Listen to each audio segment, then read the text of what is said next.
Welcome back, and today we will continue from where we left off in the last lecture. We are still discussing, and we will probably keep discussing for next few lectures, thermal design, thermal management and cooling technologies. Okay. So, in the last class, if you recall, we discussed thermal resistances. Okay.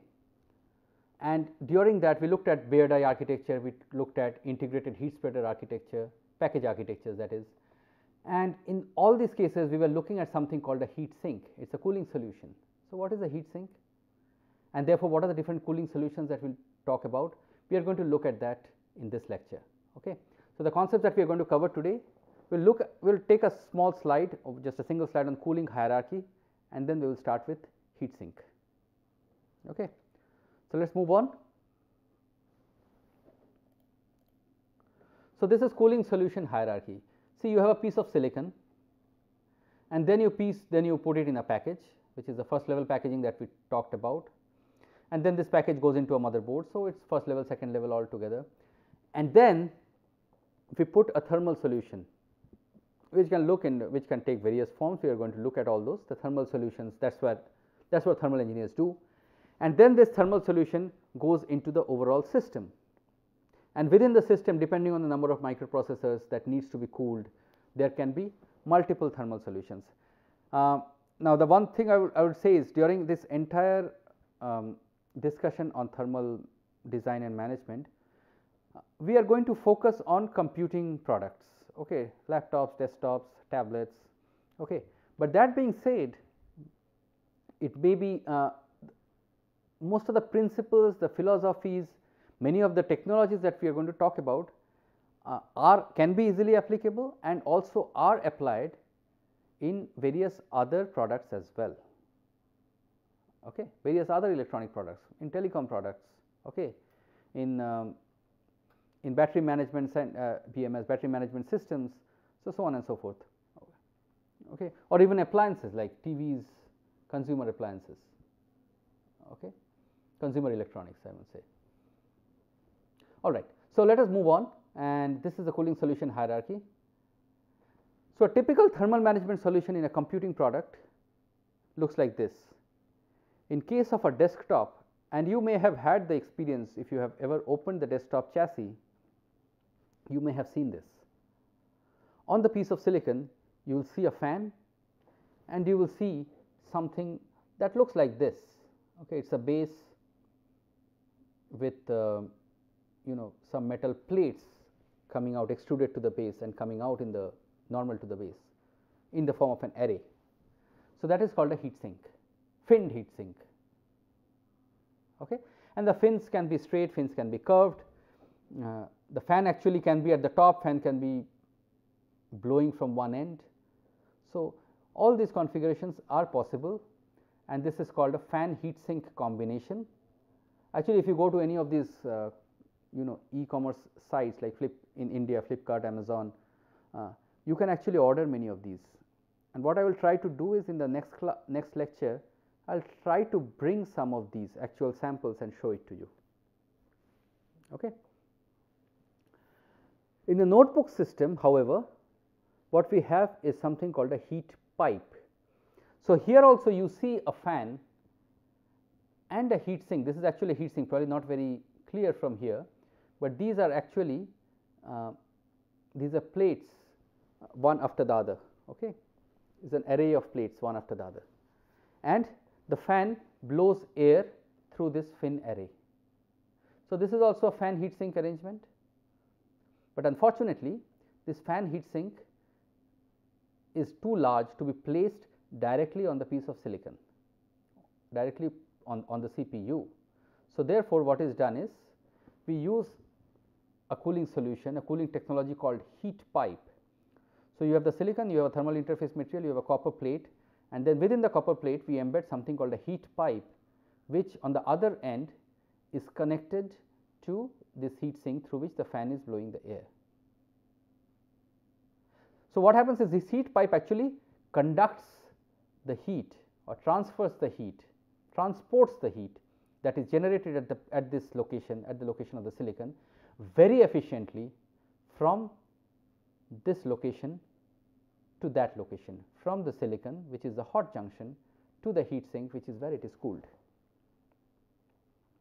Okay. So, at this point let us, so it looks like a rod of copper rod, but actually it is something called a heat pipe, and we will see what a heat pipe is, how it works, and so on, what is inside, so on and so forth. Okay. But what I am trying to say over here is, in a notebooks or basically a laptop system, this is a very common cooling solution. All right. This is in a laptop it is not possible to keep the fan and heat sink on the CPU directly, because the amount of space that is available at the location of the CPU is too small, especially in the height, because you have a very thin box and the motherboard runs in between, on top of which is the CPU, sometimes on the bottom also can be, but mostly at the top.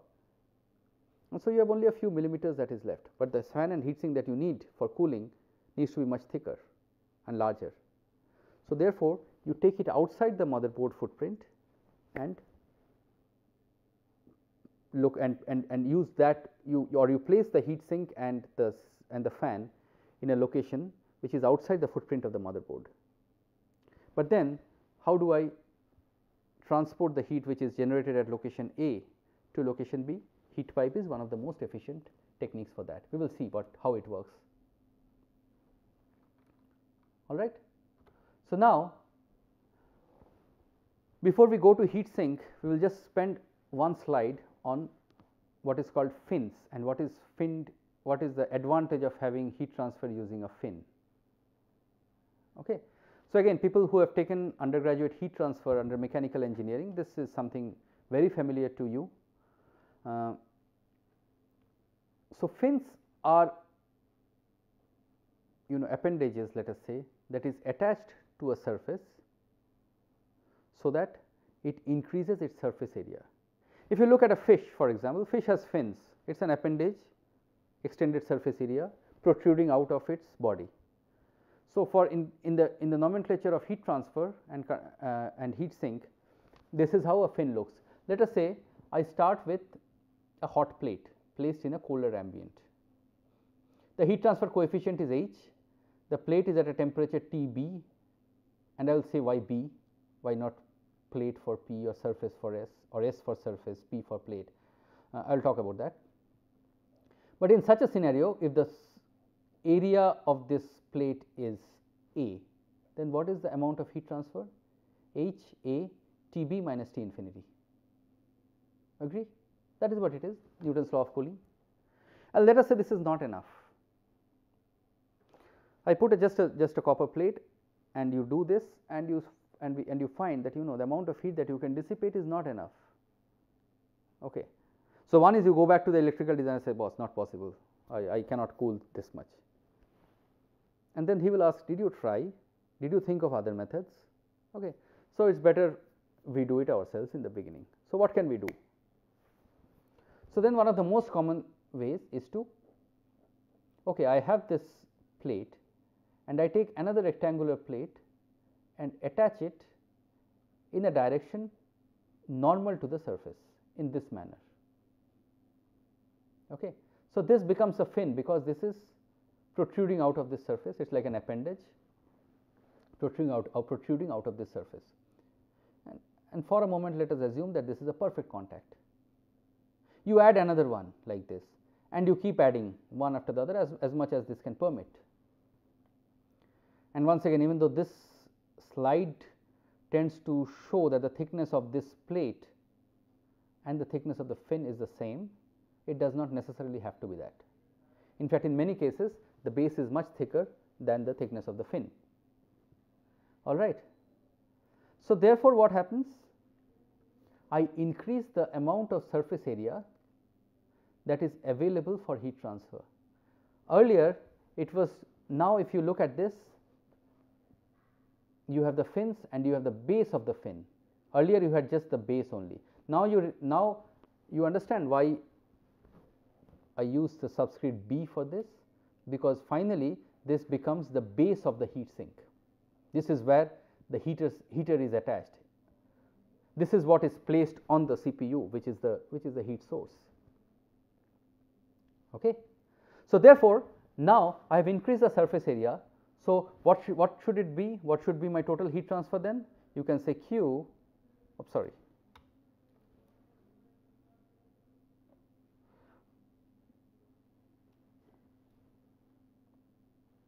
we can write then Q is therefore H times area of the base plus area of the fin times the number of fins, correct, and then times Tb minus T infinity. I can write this, and you can see that since my area has gone up, the amount of heat that I can dissipate also goes up. Okay.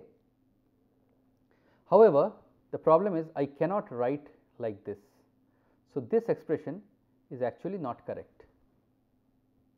The correct expression is actually what is shown at the bottom over here. A total is area base plus number of fins times area fin, but there is something at a multiplier denoted by eta, and eta is actually called, I am sorry, what happened?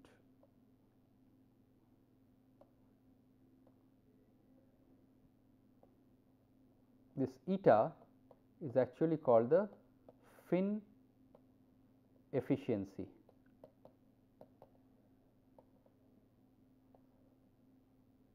And it typically lies between 0 and 1.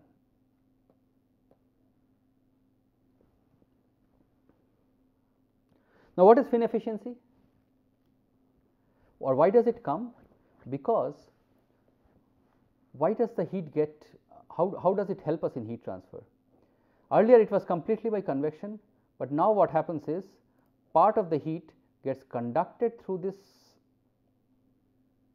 surface and then gets convected out, right, or then gets lost by convection from these lateral surfaces, and then whatever is the exposed base area still participates in the convection heat transfer. All right. So, many times typically you would say, well, I should subtract the thickness of the fins from the base. Yes, of course you should, but then also keep in mind that you have the thickness at the top as well. So, anyway, one can come up with a lot of more accurate versions of this, but this is more or less widely used. Area of the base plus number of fins times area of each fin times the fin efficiency. Now, why does fin efficiency arise? Fin efficiency arises because the entire fin, remember the heat is getting conducted through here. So, it is getting conducted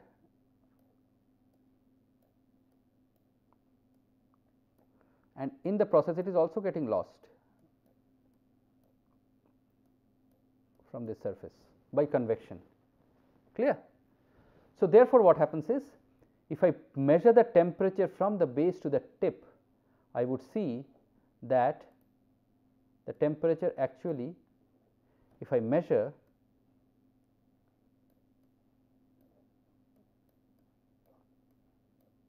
the temperature along the length of the fin, I would see the temperature actually undergoes a drop. So, therefore, the entire fin is not at the base temperature, and since it is not at the base temperature, I cannot use Tb minus T infinity for this entire area,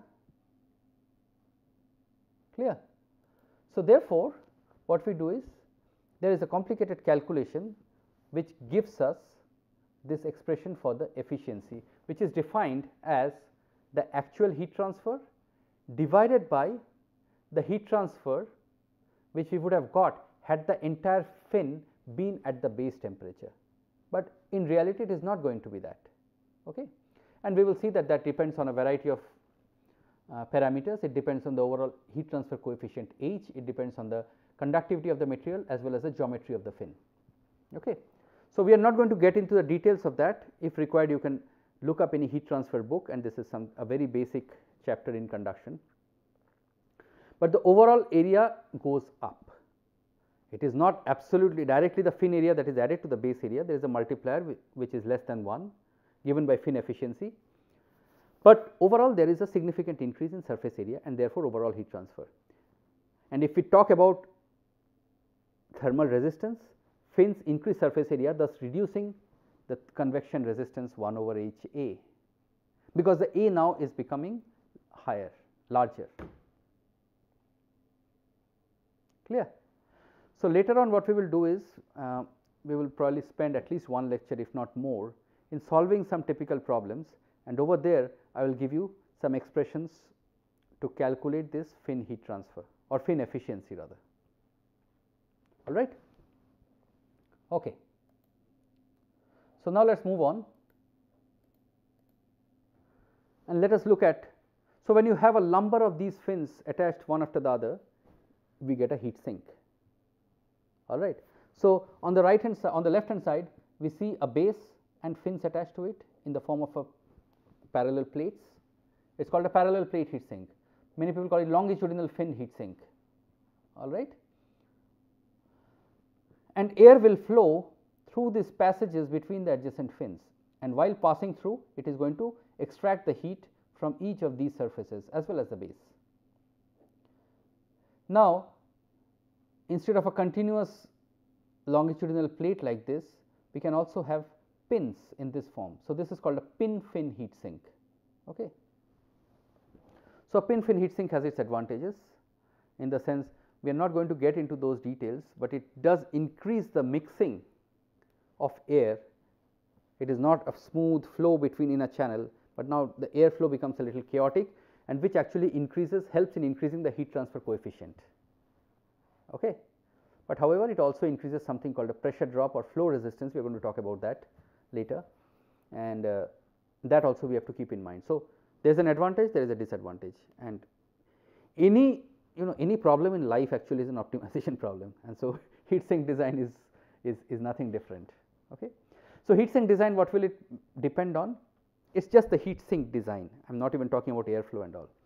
It is going to depend on fin profile, fin height, fin length. Length means in the direction of the airflow, height means quite evidently it is the height which is in the direction away from the base plate.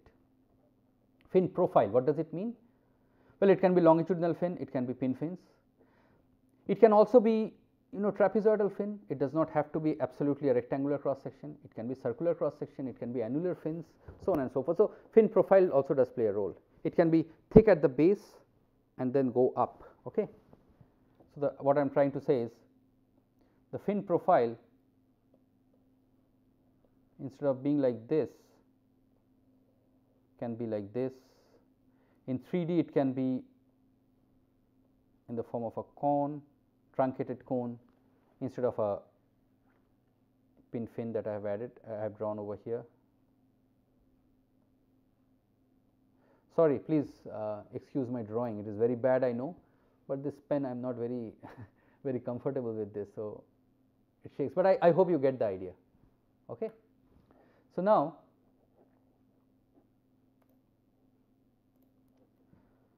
and finally, base plate thickness, fin density, how close are these? Okay, that depends, that actually has a very important role in actually determining what is the heat transfer coefficient. When you place fins very close to each other, then the heat transfer coefficient may go down or the pressure drop may go up. For a given flow rate, pressure drop may go up, or for a given pumping power, velocity may go down if it is forced convection. Okay. But and the heat transfer coefficient as a result may go down. We will see all these later. But then you have more number of fins means more surface area. So, what is good? Higher H, okay, that is one. Higher A is the other. When you have two dense fins, effective heat transfer coefficient may come down, area may go up. Now, which one comes down and goes up by what amount will determine whether the final heat dissipation, which is H times A times delta T, the heat dissipation rate, whether it increases or reduces or remains the same. Okay. So, these are all important. So, fin density is very important, and material, of course. If it's copper or a very good, or aluminum, you will see that for most geometries the fin efficiency is going to be very high, 90% or higher, sometimes very close to 1 for copper. But if you use plastic fins, fin efficiency is going to be very low, because the conduction through the fin is going to be very inefficient, and most of it is going to be lost by convection very close to the base itself. So, the tip temperature is going to be very, very much lower compared to the base temperature. So, fin efficiency therefore is going to be low, okay. And therefore, the total area, effective area, is also going to be low, because A total was A base plus fin efficiency times the fin area times the number of fins. Okay. So, let us look at some heat sink types. So, these are heat sinks. You see several configurations. I am showing these pictures. I want to acknowledge Intel Corporation, my first employer, from whom I got these pictures, from where I got these pictures, I would say. And you see these are finned heat sinks. So, the actually the base, this is a circular base which sits on the CPU or the heat spreader, and then you have a fan that blows the air radially outwards through these fins. This is the configuration. Look at this one. This is like a typical parallel plate longitudinal finned heat sink, right. You have the fan on the top. That fan blows the air in the downward direction, and the air, once it comes down, impinges on the base and then comes out from both sides through the of the fins, okay, from this side as well as from the other side. Okay. So, the air comes down and then goes out from either side. Same over here, except what you see is these fins are curved. Just like many people call it skived fins. Instead of rising straight, it is curved. How does it help us? If your total height, the space available in the vertical direction is limited, then if you curve the fin a little bit in the way it is shown in this picture, you imagine the effective length of each fin is higher, and therefore, effective surface area is also higher. Yeah. Effective surface area or total surface area, total effective surface area of the heat sink is higher, right. Okay. So, these are called active fins. Why? Because these come integrated with the fans, and the act is active because the fan has to be powered on. You have to supply power, hence it is active. If there is no fan attached and it is just a heat sink, it is called passive heat sink, and you see some examples over here as well. The heat sink by itself comes as a passive device. Then you can either just put it and you will only have natural convection, or you can have a fan externally attached to this heat sink, either blowing directly into the base, which is called impingement mode, which is what we saw over here, or you can have a fan placed at one end, which is blowing the air from one end to the other along the channel, which is many a times called the flow through mode. Okay.